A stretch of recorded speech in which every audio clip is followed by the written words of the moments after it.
Blanca despierta con CDN hoy, con nuestra entrevista de medios conjuntos de CDN y el Caribe. Nuestro invitado es Jean Luis Rodríguez, director ejecutivo de la Autoridad Portuaria Dominicana. Jean Luis, buenos días. Muy buenos días, gracias. Un honor estar acá compartiendo con este maravilloso elenco. Hoy, como de costumbre, Nelson Rodríguez, en su calidad de director del periódico El Caribe, Albanelis Familia, directora de CDN Radio y Televisión, Catherine Hernández, nuestra compañera, y Martín Polanco, también editor económico del periódico El Caribe. Todos para Jean Luis Rodríguez, todos contra uno.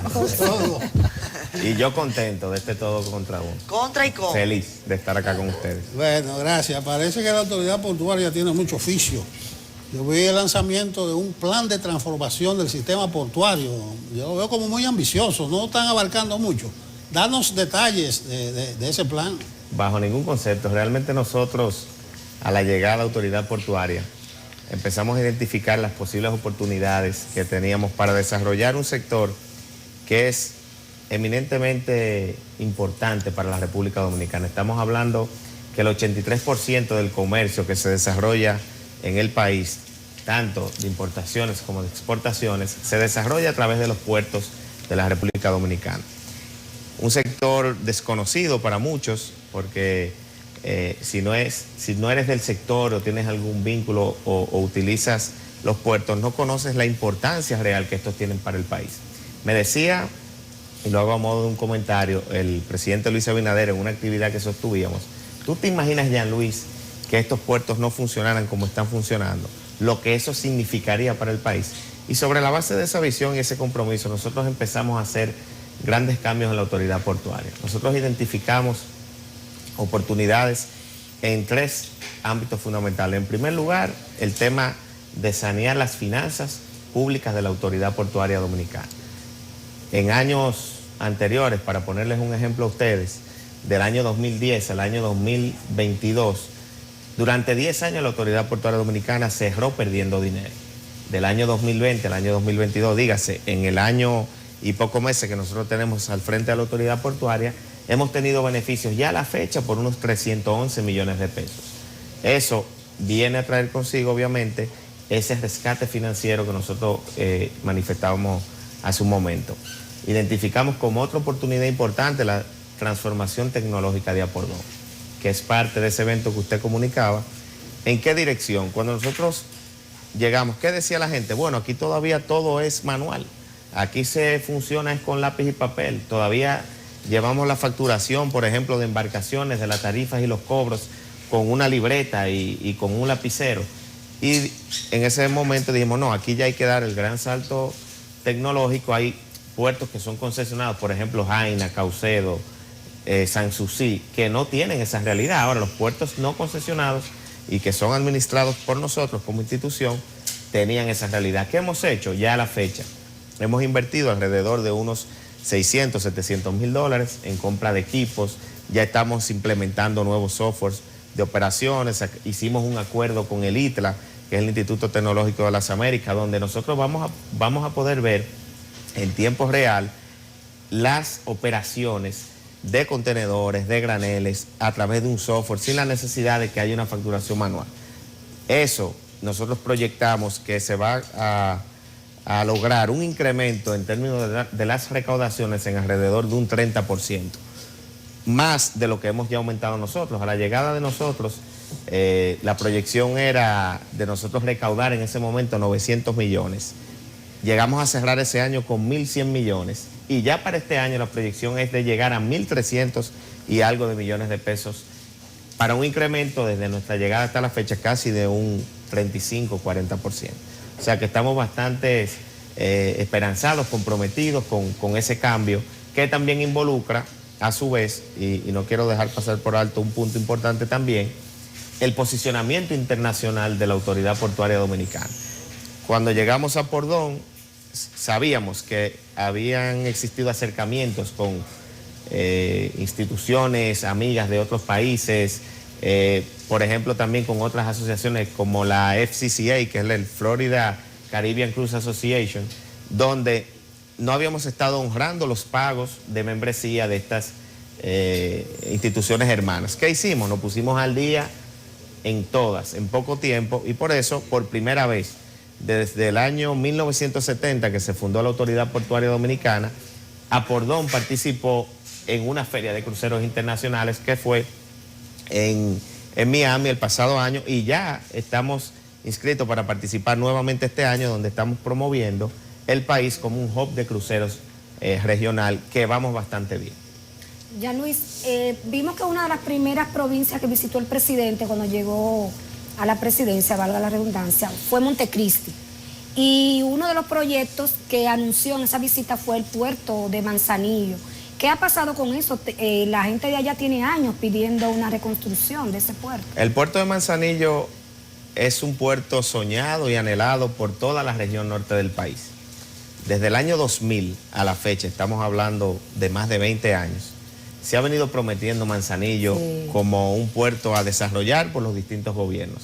Lamentablemente se ha quedado en falsas promesas. Como yo decía en ese evento que desarrollamos de transformación portuaria, ya llegó el tiempo de Manzanillo. Manzanillo, a nuestra llegada, se constituyó una mesa, o se creó una mesa de trabajo de diferentes instituciones, donde está el Ministerio de la Presidencia, la Autoridad Portuaria Dominicana y el BID, que es el Banco Interamericano de Desarrollo, que es quien va a financiar el proyecto de ampliación, remodelación y logístico de Manzanillo. Digo logístico porque estamos hablando de un préstamo de $100 millones que ya fue aprobado por el Congreso, que obviamente por la burocracia que tiene el BID en sus procesos, que son muy rigurosos y transparentes, se tomará tiempo su ejecución, que estimamos que será entre agosto, diciembre, a más tardar enero, abril ya se estaría adjudicando y se estaría trabajando en lo que va a ser una inversión de $55 millones en infraestructura vial, dígase carreteras desde Santiago hasta Manzanillo, que hoy no son las adecuadas para que haya unas operaciones logísticas eficientes, y por otro lado $45 millones a invertirse en el puerto como tal. ¿Qué nosotros hemos dicho a su vez? Que no serán solamente los $100 millones de inversión a través del préstamo del BID, sino que nosotros estamos ya gestionando inversiones por alrededor de un 50% de ese monto que será invertido, financiado por el BID, con proyectos privados. Para ponerle un ejemplo, ya se está viendo un proyecto logístico que va a tener en los próximos días un inicio para operar en los alrededores del puerto, de una inversión de unos $8 millones. Ustedes ya han visto que se está licitando en la actualidad una planta de generación eléctrica, o dos plantas de 400 megas cada una, que van a estar instaladas alrededor del puerto de Manzanillo.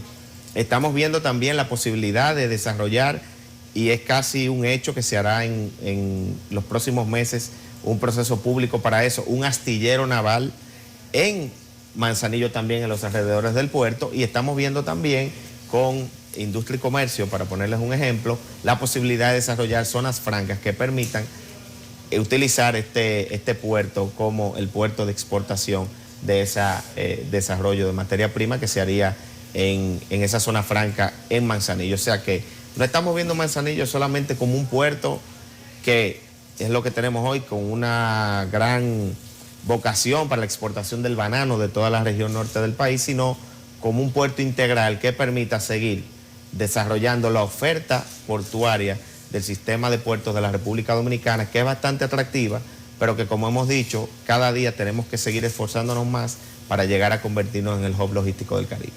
Jean Luis, en esa carrera de convertir a la República Dominicana en un hub turístico, en un hub de cruceros, en un hub logístico, ¿en dónde piensan ustedes enfilar los cañones? Porque por algo hay que empezar, que hay gente que habla, bueno, de multitareas, de vamos a hacer esfuerzos aquí y allá. Hablas de Manzanillo como un proyecto que todavía no está en el corto plazo por un asunto hasta burocrático de créditos, en fin. Pero ¿en dónde van a colocar ustedes, o hacia dónde van a enfilar los cañones para transformar el modelo portuario del país? Nosotros estamos conscientes que cada puerto tiene sus complejidades, sus situaciones propias. Manzanillo no es tan lejano como quizás pudiera interpretarse, porque todos estos procesos que yo te he manifestado al margen del puerto, de la inversión del BID, son procesos que ya están en curso, y ya en días, meses, muchos se irán desarrollando, y eso es bueno, porque ya se va a empezar a ver que Manzanillo arrancó. Por eso estamos muy comprometidos en que una serie de inversiones que ya están ahí inicien en los próximos días o meses para que se inicie ya, ¿verdad?, de manera definitiva lo que debe de ser Manzanillo. Ahora, cada puerto, y yo desconocía porque soy honesto, no vengo del sector portuario, pero como dice un amigo mío, estudiando cualquiera pasa, nos hemos dedicado a hacer la tarea. Cada puerto tiene sus realidades. Ubicación geográfica, dependiendo de la ubicación geográfica, es conveniente para tal o cual operaciones. Entonces, ¿qué hemos hecho? Que de cada puerto hemos desarrollado un master plan. Una idea que hemos lanzado y que ya está en ejecución, por ejemplo, hacer un análisis comparativo con los puertos que compiten de manera democrática y abierta con los puertos dominicanos, estudiando temas de tarifas, temas de combustibles. Para ponerle un ejemplo, en los combustibles hemos identificado que somos uno de los países de los combustibles más costosos cuando hablamos del combustible para suministrar las embarcaciones. Y por eso el consumo de combustible acá, en ese sentido, es muy mínimo. Casi nadie se abastece, prefieren abastecerse en otra isla. Bueno, entonces eso es una oportunidad. ¿Para qué? Para nosotros evaluar un régimen especial de combustible en los puertos que ya se están discutiendo y que es un tema que lo está llevando a cabo el Ministerio de Industria y Comercio.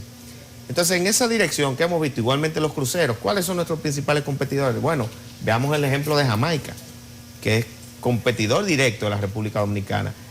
¿En qué podemos mejorar? ¿Dónde podemos hacer reajustes? Y esa es la visión que nosotros tenemos. Y en cada puerto lo hemos hecho. Para ponerte un ejemplo, Jaina. Jaina es uno de los puertos más concurridos del país, donde mayor volumen de operaciones tenemos. Un puerto que en los últimos 10 años ha hecho una inversión de más de 120 millones de dólares. Ahora, Jaina todavía no ha llegado a donde tiene que llegar. Aspira a una ampliación.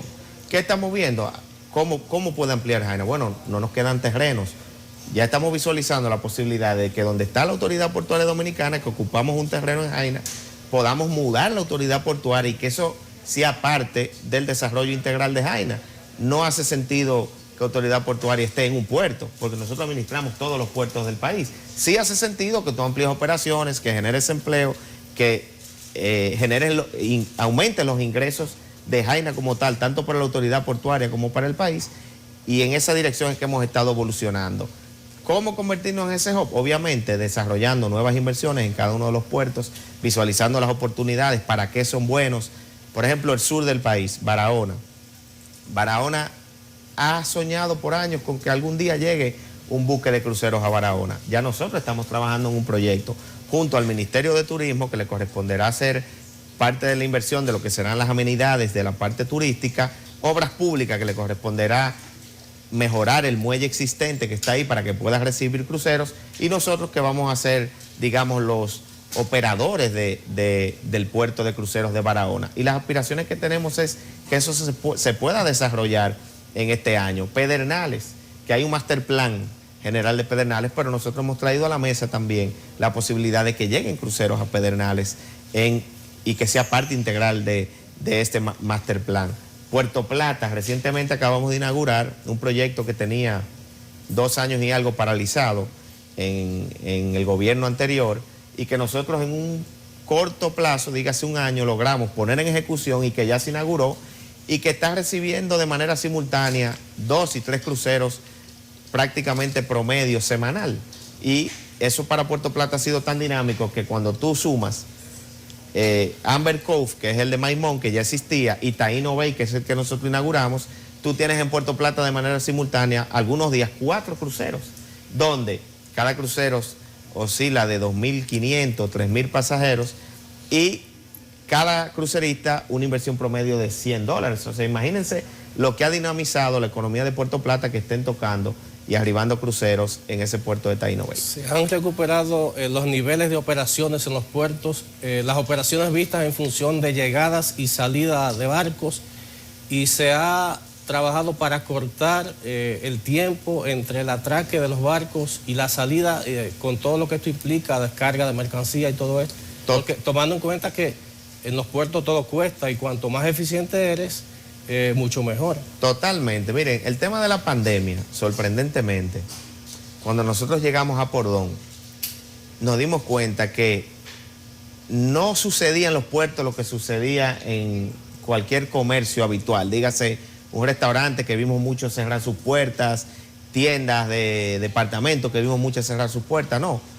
El tema de puertos hubo un declive en algún momento, pero al momento de nuestra llegada, que fue en agosto del año 2020, que todavía la pandemia estaba golpeando fuertemente a todos los sectores, no vimos esa situación en los puertos. Cuando nosotros llegamos estábamos un poco por debajo de lo que eran las operaciones habituales en los puertos del país, pero a corto tiempo, te estoy hablando a diciembre, 4 meses después de nuestra llegada, ya cuando comparábamos diciembre 2020 con diciembre 2019, antes de la pandemia, o noviembre de 2019, los resultados eran extraordinarios, eran iguales o mejores para los puertos de la República Dominicana. O sea que en varios paneles que participamos en ese momento del sector se reconoció las bondades y fortalezas del sector portuario en la República Dominicana y también obviamente del empuje que hemos tenido por parte del sector de lo que son los navieros o la Asociación de Navieros de la República Dominicana.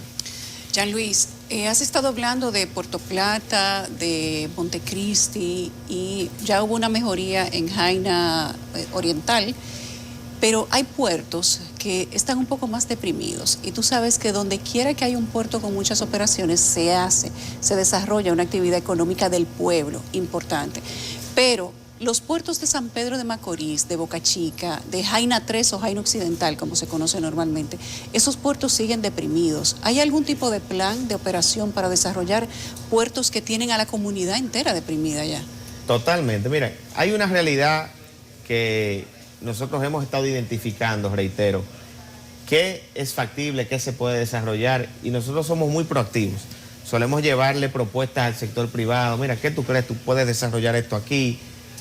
Buscando, siendo creativos en algunos de esos puertos, porque hay una realidad que nos golpea duro a veces, y es que por un tema de las mismas condiciones naturales, para ponerte un ejemplo, creo que mencionabas San Pedro. Sí. San Pedro de Macorís fue uno de los primeros puertos que nosotros visitamos a la llegada por Don, y le hicimos una serie de mejoras a las instalaciones, a las oficinas, el acceso. Era un puerto que tú decías, pero ¿qué garantía hay de lo que entra, sale, si ni siquiera tenía una puerta? O sea, la verja perimetral estaba dañada. Bueno, creamos todas las condiciones y le dimos el matiz para que opere de manera regular. Ahora bien, ahí tenemos un tema, por ejemplo, de sedimentación. ¿Qué es sedimentación? Que hay un río que vierte todos sus desechos al puerto y tú tienes que estar dragando constantemente. Eso eleva los costos de operaciones del puerto. Entonces no pasa a ser un puerto muchas veces tan atractivo por casos como ese. Ahora, de todas maneras, ¿qué nosotros hemos hecho? Buscar inversionistas. En estos momentos hay unos inversionistas que hacen negocios en la isla del Caribe con lo que tiene que ver con la melaza y exportación de melaza, y están viendo San Pedro como un posible hub de ellos para suplir a todo el mercado que ellos abastecen en el Caribe. O sea que estamos siendo muy dinámicos en ese sentido, pero cada puerto tiene sus complejidades y dependerá de la ubicación geográfica, reitero, de las condiciones naturales del puerto. Por ejemplo, ¿por qué siempre se habla de Manzanillo? Porque ahí hay un calado natural, ahí no hay sedimentación, ahí tú no tienes que dragar, y ahí tú puedes traer el buque que tú entiendas, el más grande del mundo, sin la necesidad de tener que dragar el puerto. Entonces esas condiciones naturales hacen más, digamos, atractivos para los inversionistas buscar este tipo de puertos. Pero en ese master plan, que luego le podré compartir a ustedes para que lo tengan también, nosotros en cada uno de los puertos estamos estableciendo mejoras, puertos que antes, Boca Chica, lo mencionabas que no es Caucedo, porque la gente a veces dice, bueno, Boca Chica, ahí está Caucedo, que está Dubai Port o DP World Caucedo. Boca Chica, que es el público, igualmente es un puerto de pocas operaciones, pero ya nosotros estamos visualizando inversiones de varias empresas importantes, donde pretendemos en los próximos días arrendar algunos de los terrenos que tenemos allí para desarrollar nuevas inversiones. O sea que yo estoy convencido que en cada uno de los puertos habrá mejoras significativas durante nuestra gestión. Con tu permiso tenemos que hacer una pausa comercial, gracias a Dios, y regresamos de inmediato. Regresamos a Despierta con CDN. En nuestra entrevista de Medios Conjuntos, Jean Luis Rodríguez, director de Autoridad Portuaria, es nuestro invitado el día de hoy.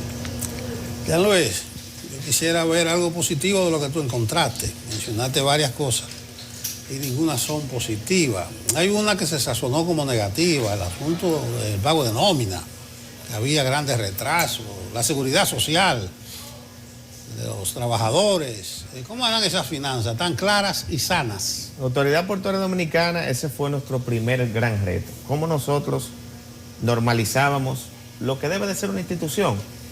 Y yo no lo veía desde la perspectiva en ese momento de lograr grandes conquistas, sino de que la institución operara sin déficit y que honrara sus compromisos.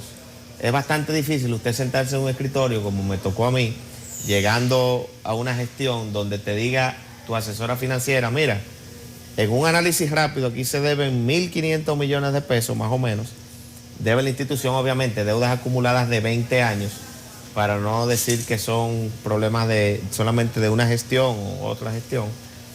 Nosotros ver la realidad de que ella nos dijera en ese momento, mira, en cuenta hay 150 mil pesos, eso era día 18 de agosto, y te toca pagar la nómina de 55 millones de pesos el día 30.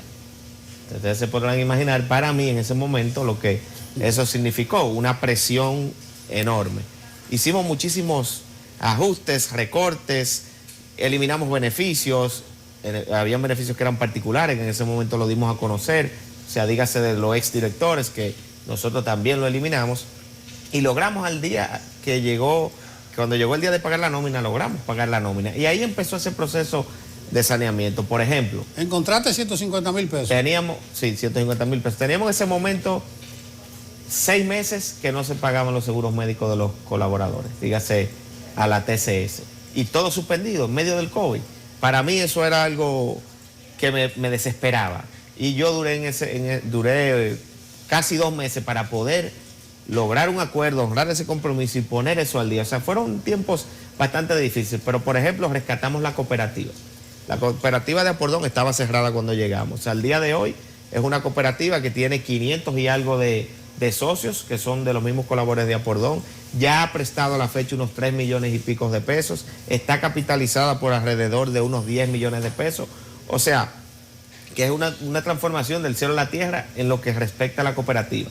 Le hicimos oficinas nuevas, donde usted va y tiene área de caja, tiene un salón de conferencia, tiene una oficina para el director o presidente de la cooperativa. Nosotros hicimos grandes cambios también en la institución en términos de infraestructura. Yo soy de los que le gusta pasillar. Yo a veces salgo de mi oficina, camino, bajo el primer piso, el segundo piso, que si el ascensor tenía problemas, bueno, se arregló el ascensor, que si teníamos problemas de filtraciones cuando llegamos enorme, que si impermeabilizamos los techos. O sea, las personas que iban a Apordón, que tuvieron la oportunidad de conocerla hace 5, 6, 10 años, si hoy van, nos manifiestan que se siente que realmente hay un cambio en la institución. Pago de salario, tema del pasado. ¿En qué sentido? Cuando nosotros llegamos, yo recuerdo que gente que conocía la institución me decía, mira, el primer mes tú vas a tener que coger un préstamo para pagar la nómina, porque no hay dinero para pagar la nómina. Tú no vas a encontrar dinero, no te van a dejar dinero para pagar la nómina, y además, Portuario usualmente toma préstamos para pagar la nómina. ¿Cómo eran los préstamos? Préstamos bancarios. Para pagar la nómina, no, a los clientes. Digamos que Jaina, International Terminal, que tiene que pagarte 20 millones un mes. Pedía avances. Tú le pedías avances porque no tenía para pagar la nómina. ¿Qué me decía el presidente de HIT?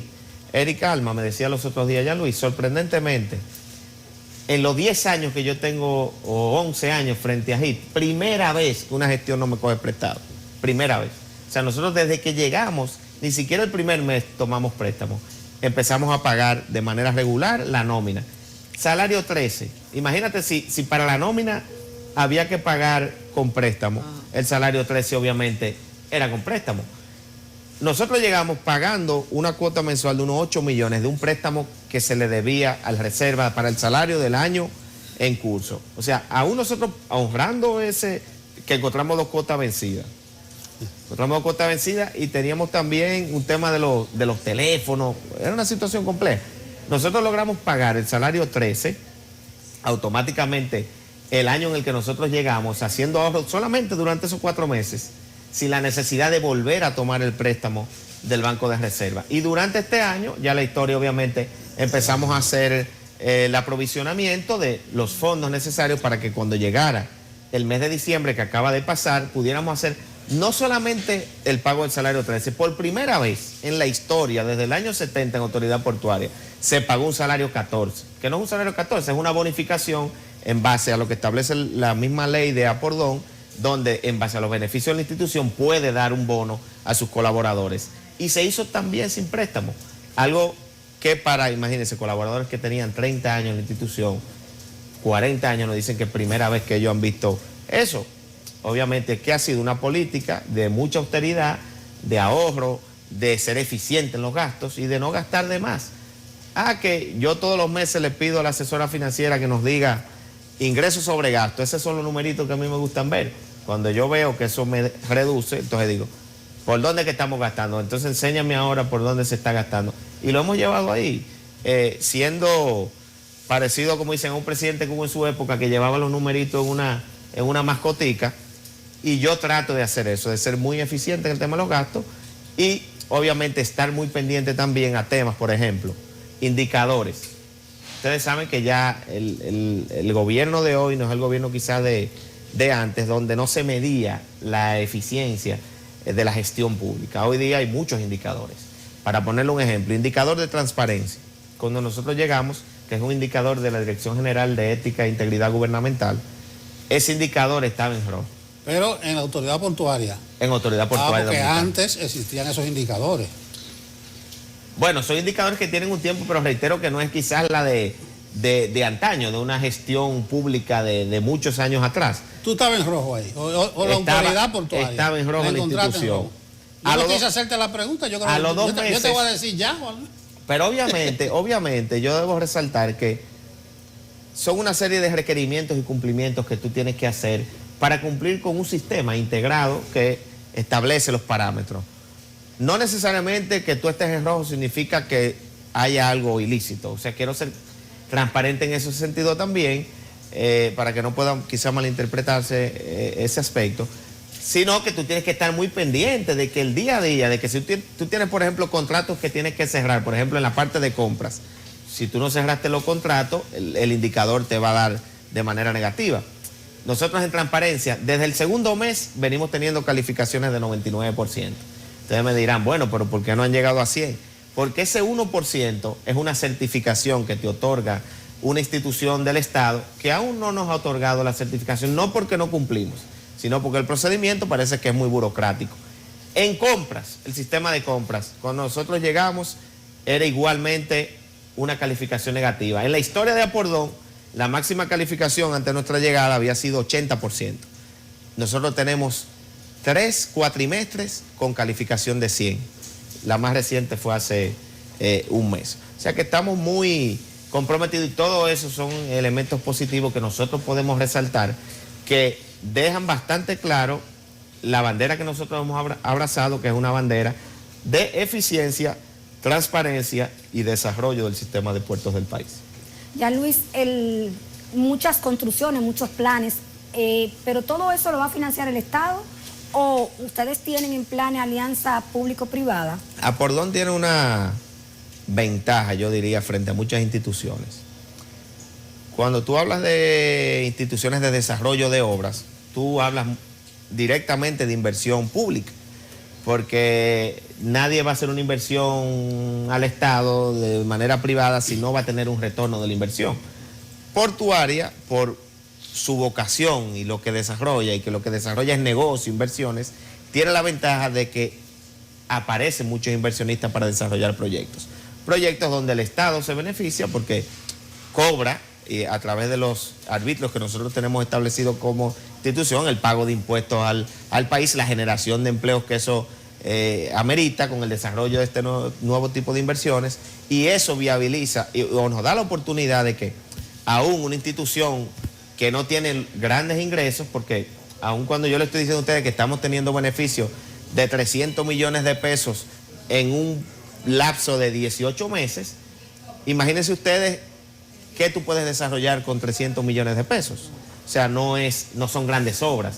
Ahora, una sola inversión como Taino Bay, que fue de cruceros, fue de 100 millones de dólares y fue una inversión privada.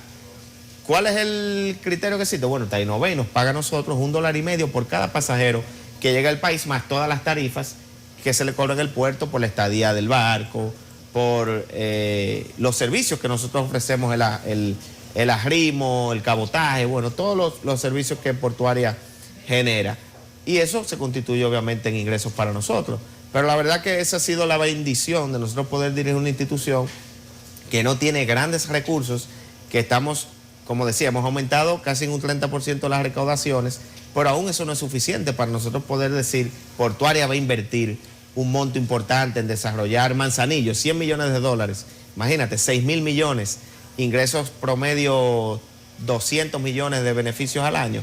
No sería posible si no fuera con el empuje de un sector privado muy productivo que en este país está haciendo grandes cosas. Caucedo, estamos hablando de inversión de 600 millones de dólares. Jaina solamente, yo le decía recientemente, más de 120 millones de dólares. Santo Domingo, Sanssouci, que igualmente tiene ideas interesantes para el futuro con inversiones importantes.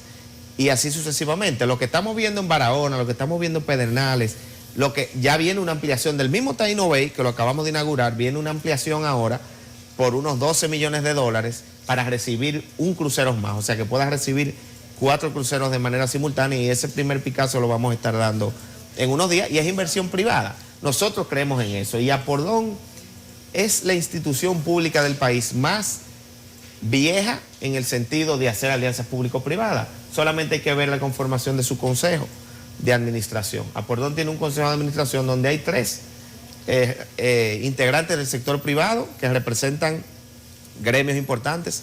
Por ejemplo, doña Circe, que está representando a la IRD, Angie Berger, que representa a la Cámara de Comercio, don Gustavo Tavares, que representa a la Asociación de Navieros de la República Dominicana.